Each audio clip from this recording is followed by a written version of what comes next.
నమస్కారం. లక్ష్మి చెప్పే కథలకు స్వాగతం. వీణులతో వీక్షించటానికి సిద్ధం కండి. ప్రియ సఖులు, ఇప్పుడు మనం ప్రముఖ రచయితలు శ్రీ జొన్నలగడ్డ రాజగోపాలరావు గారు, శ్రీమతి జొన్నలగడ్డ రామలక్ష్మి గారు వసుంధర కలం పేరుతో రచించిన జబర్దస్తి చుట్టం అనే ఒక చక్కటి కథను విందామండి. నేనమ్మా సూరపురాజుని అన్నాడు ఆయన. తెల్లటి గ్లాస్కో పంచె, పెద్దాపురం సిల్కు లాల్చి, గోల్డ్ ఫ్రేమ్ కళ్ళద్దాలు, సుమారు 50 ఏళ్ల వయసు, పెద్ద మనిషి తరహా చూపులు. ఇవి ఆయన చూడగానే నాకు అగుపడింది. కానీ సూరపురావు ఎవరో నాకు తెలియలేదు. ఇబ్బందిగా చూశాను ఆయన వంక.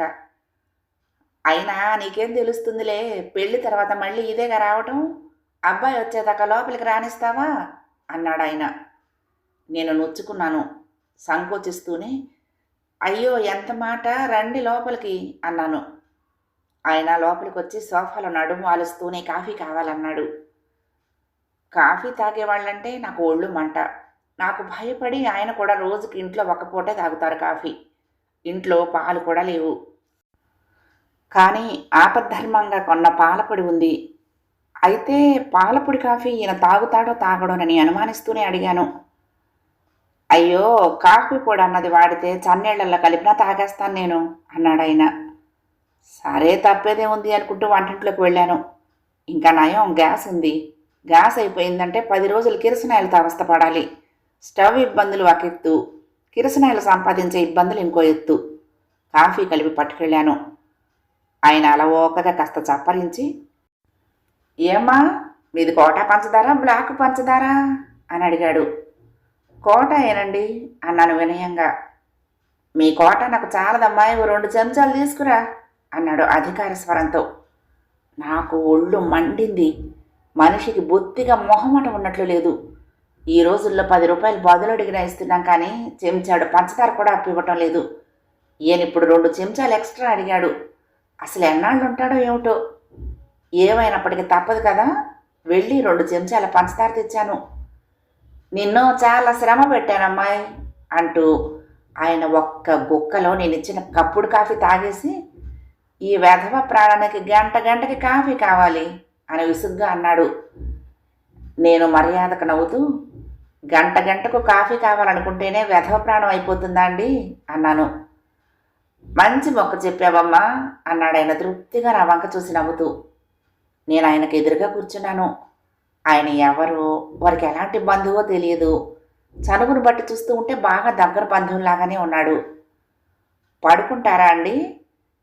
మిమ్మల్ని ఏ వరుస పెట్టి పిలవాలో తెలియటం లేదు, బాబాయ్ గారు అంటారండి అన్నాను వినయంగా.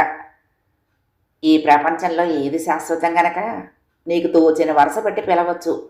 పడుకోవాలని ఉంది కానీ మీ ఇంట్లో అలారం టైం పీస్ ఉందా అన్నాడు సూరపరాజు. ఉందండి. దేనికి అడిగాను. గంటకి కాఫీ తాగాలి కదా, నిద్ర పట్టిందంటే నాకు మెలకువ రాదు. అలారం పెట్టుకుని లేచి కాఫీ తాగి మళ్ళీ పడుకుంటాను. అది సరే, నీకు జీడిపప్పు పకోడీలు చేయటం వచ్చా అడిగాడు సూరపరాజు. ఆయన ఏం అడగబోతున్నాడో నాకు తెలిసింది. అందుకనే రాదండి అన్నాను. పోనీ మెత్తటి పకోడీలు చేయటం వచ్చా అన్నాడు. రాదు అంటే బాగుండదని వచ్చునండి అన్నాను. సూరపరాజు గలగలా నవ్వి, మెత్తటి పకోడీలు వేయటం కూడా ఓ విద్యేనా? జీడిపప్పు పకోడీలు రావంటే అవమానం కదమ్మా. పోనీలే, నీకు రాకపోయినా నాకు వచ్చునులే. నేను దగ్గరుండి నీకు అన్ని చెప్పి చేయిస్తాను. సాయంత్రం మీ ఆయనకు సర్ప్రైజ్గా వడ్డిద్దు గాని అన్నాడు. నేను కంగారు పడ్డాను. ఆహా, జీడిపప్పు పకోడీలు ఆయన తినరండి అన్నాను. నువ్వెప్పుడైనా వండి పెడితే కదా ఆయన తినరని తెలుస్తుంది అన్నాడు సూరపరాజు.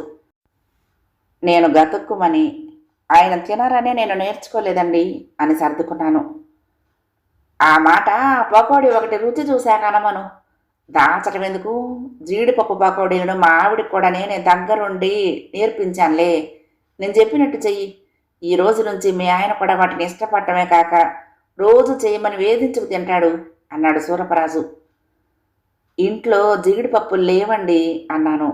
అదే నిజం కూడా. నువ్వు నచ్చావమ్మా నాకు, అలా చెప్పాలి. ఇల్లేమన్నా కిరాణా దుకాణమా, అన్ని సరుకులు అస్తమానం ఉండటానికి? అందులోనూ నువ్వు కలగనవు కదా నేను వస్తానని. ఈ వీధిలో ఏదైనా కిరాణా దుకాణం ఉంటే చెప్పు, అవసరమైన సరుకులన్నీ లిస్టు రాసి తీసుకొచ్చేస్తాను.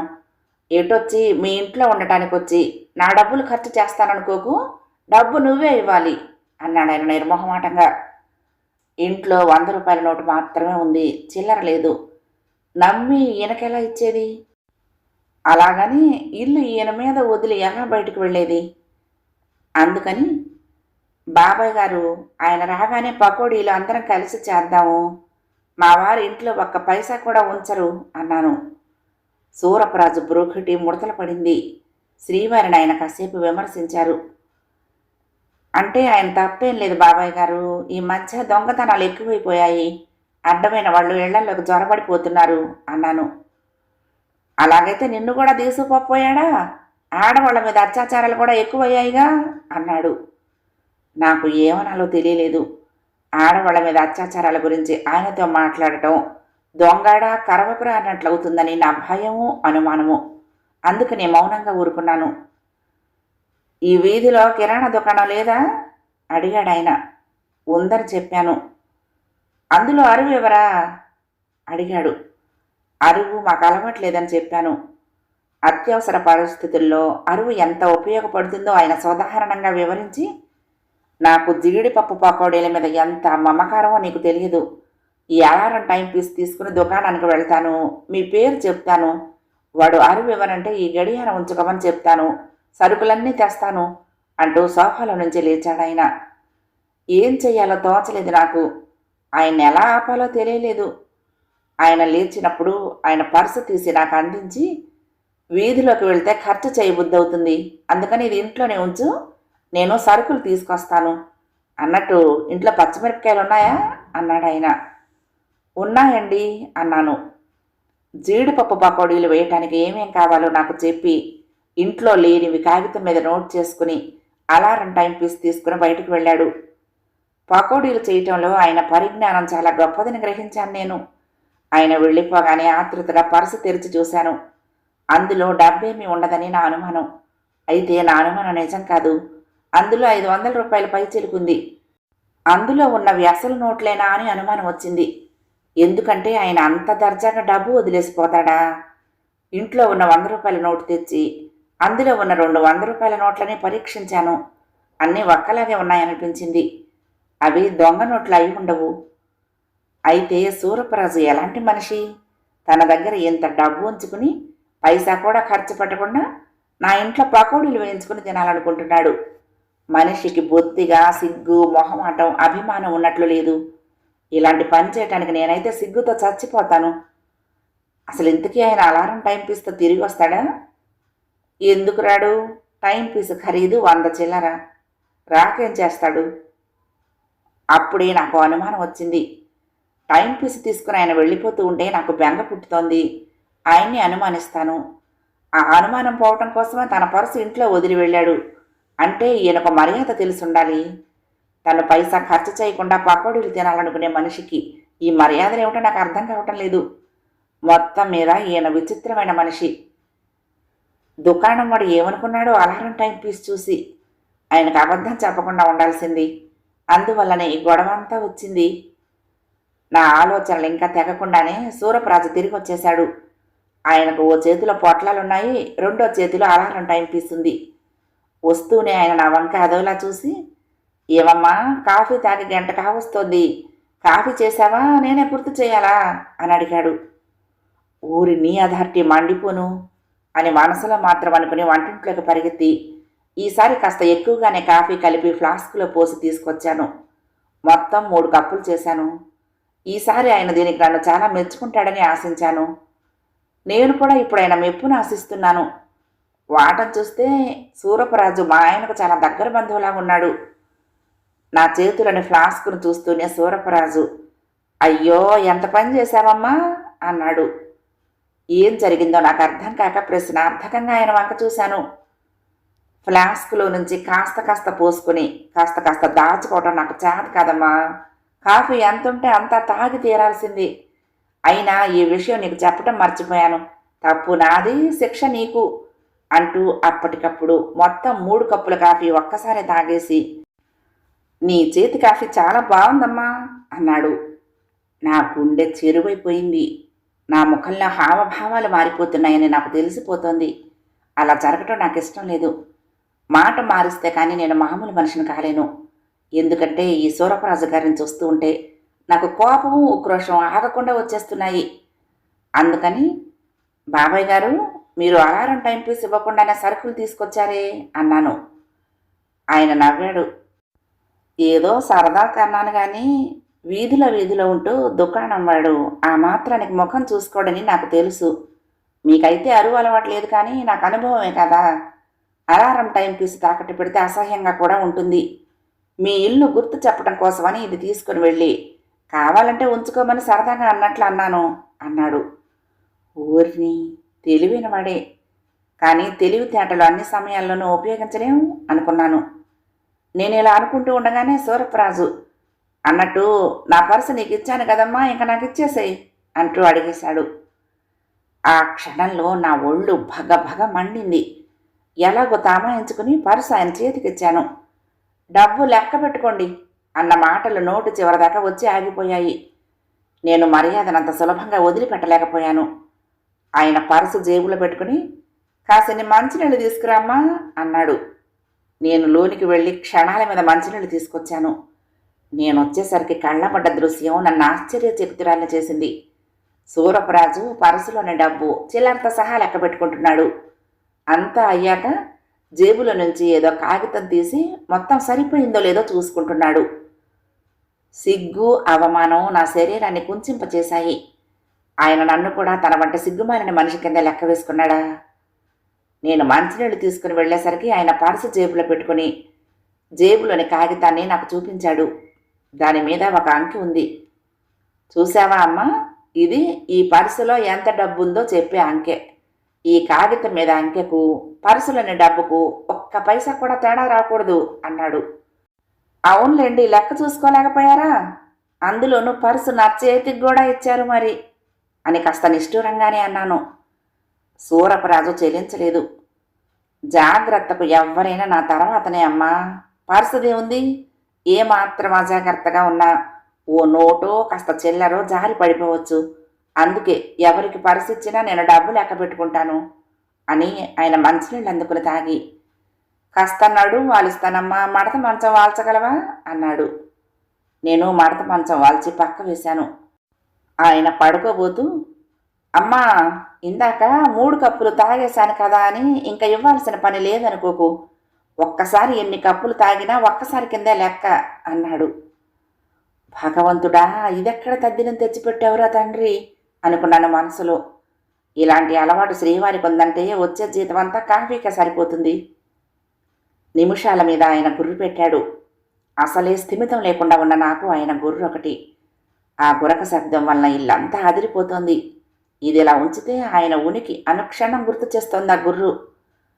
ఆయన రాగానే, ఈ సూరపరాజు ఎవడో నాకు తెలియదు, అవతలికి పొమ్మను అంటే బావుండును. ఇక ఈ మర్యాదహీనుడిని ఒక్క క్షణం కూడా భరించలేననిపిస్తోంది.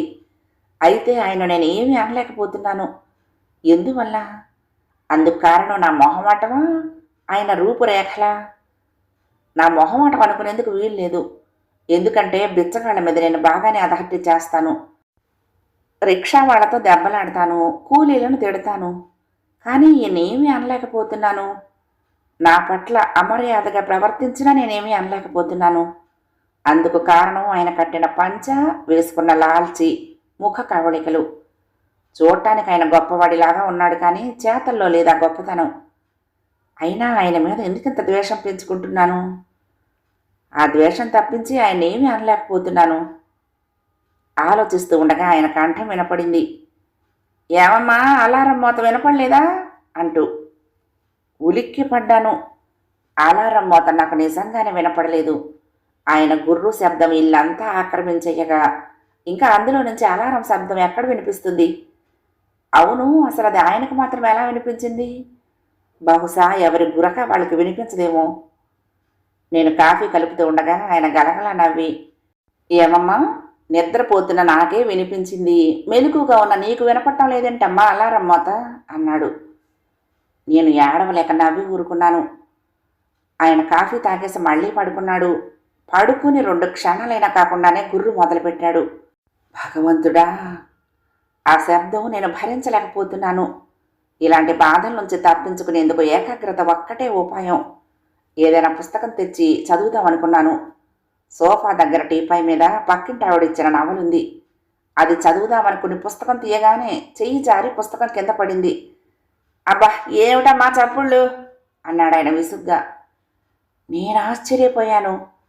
ఆయన గుర్రు శబ్దంలో నాకు అసలు అది వినపడనే లేదు. అంత గురక పెడుతూ ఆయన ఈ శబ్దానికి నిద్రాభంగం పొందాడు.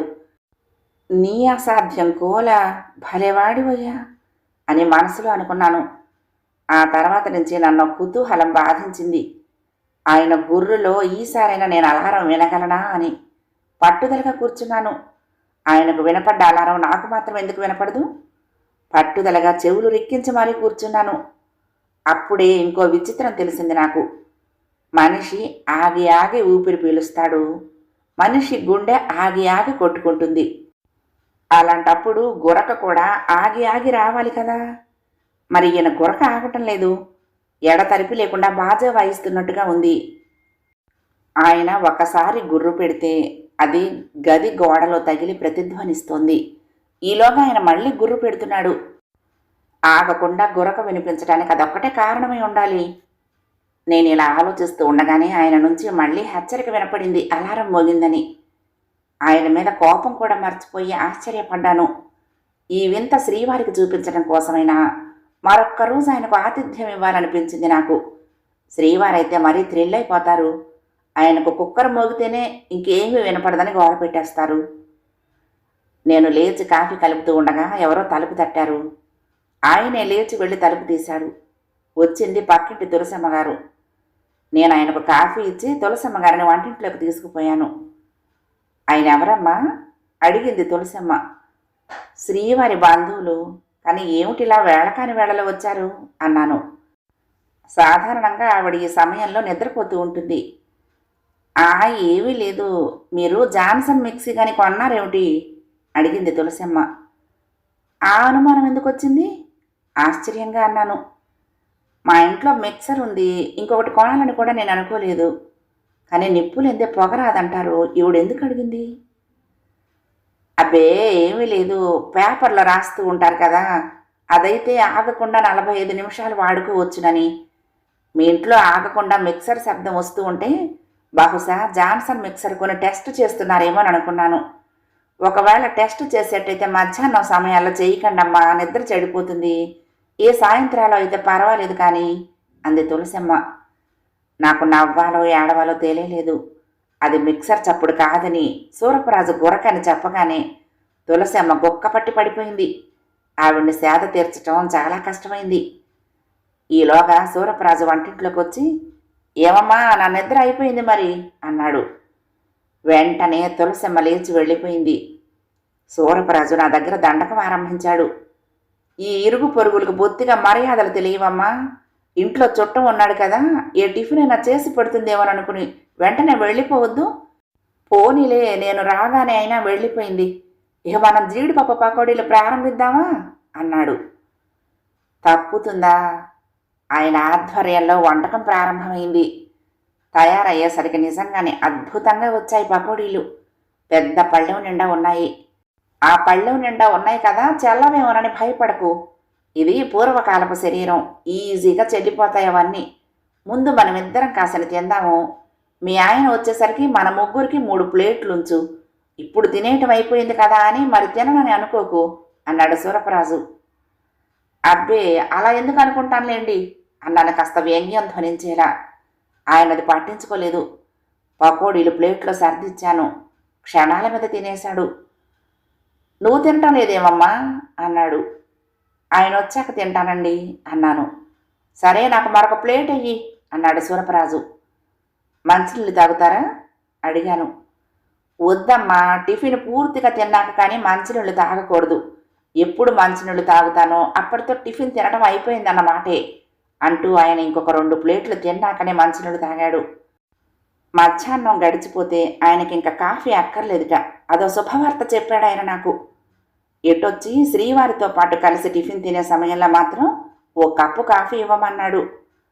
నేను ఆయన్ని అసహించుకోవటం తగ్గించి వినోదించగలిగాను. శ్రీవారు వచ్చేసరికి నేను వీధి గుమ్మంలోనే నిలబడి క్లుప్తంగా సూరపరాజు గురించి చెప్పి జీడిపప్పు పకోడీల గురించి కూడా క్లుప్తంగా చెప్పాను. ఎందుకంటే మా ఇద్దరి మాటలకు తేడా ఉండకూడదు. సూరపరాజా, వాడెవడు అన్నది ఆయన రియాక్షన్. ఆయన్ని అడగండి అన్నాను ఆశ్చర్యంగా.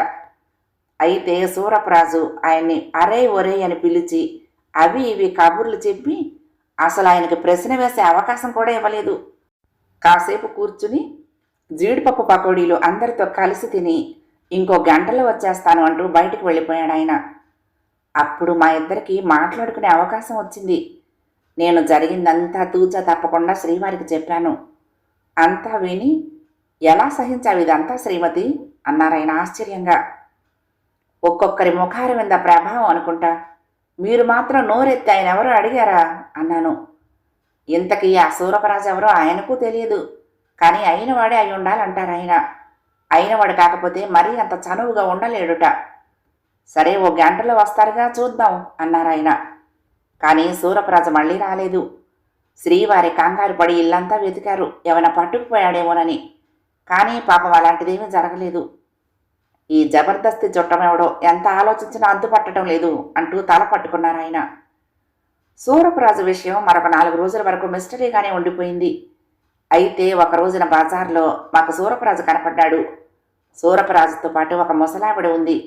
ఇంచుమించు వాళ్లతో పాటే మరో జంట నడుస్తోంది. ఆ జంట మాకు తెలిసిందే, శ్రీవారి స్నేహితుడు కమలాకరము అతడి భార్యను. అప్పటికప్పుడు సూరపరాజుకు ఎదురుపడటం మాకిష్టం లేకపోయింది. అయితే ఆ జంటను కుతూహలంగా వెంబడించడంతో సూరపరాజు జంట ఓ పార్కులో స్థిరపడగా కమలాకరం మాకు విడిగా దొరికాడు. ఆయనెవరు, మీకు చుట్టాలా అడిగారు శ్రీవారు. ఏదో దూరపు చుట్టం, కానీ పెద్ద ఇబ్బంది వచ్చి పడింది. ముసలాయన ఆరోగ్యం మంచిది కాదు, రక్తపోటు, మధుమేహం. డాక్టర్లు కాఫీ తాగకూడదన్నారు, పంచదార తినకూడదన్నారు, ఉప్పు కారం మానేయాలన్నారు. ముసలాయనకు జిహ్వ చాపల్యం. ఆయన ఆరోగ్యాన్ని పిల్లలు 1000 కళ్ళతో కాపాడుకుంటున్నారు. కూడా ఆయన పిల్లలు కూడా వచ్చారు. ముసలాయన్ని విడిగా వదలరు వాళ్ళు. వదిలేస్తే ఎక్కడ ఏం తినేస్తాడోననే భయం వాళ్లకు. ఈరోజు వాళ్ళని ఎక్కడైనా తిరగమని ముసలాళ్లకు మేము బాడీ గార్డులుగా బయలుదేరాం అన్నాడు కమలాకరం. అలాగా, అయితే ఆయన ఎప్పుడు విడిగా వదలరా ప్రశ్నించారు శ్రీవారు. ఎందుకు వదలరు, చాలాసార్లు వదులుతూ ఉంటారు. వదిలినప్పుడు ఏం చేస్తారంటే ఆయన చేతికి పరసిచ్చి అందులో ఎంత డబ్బుందో పైసలతో సహా కూడా లెక్క రాస్తారు. ఒక్క పైసా ఖర్చైనా ఇంటిల్లి పాది శోకాలు పెట్టి ఆయనకు స్థిమితం లేకుండా చేస్తారు.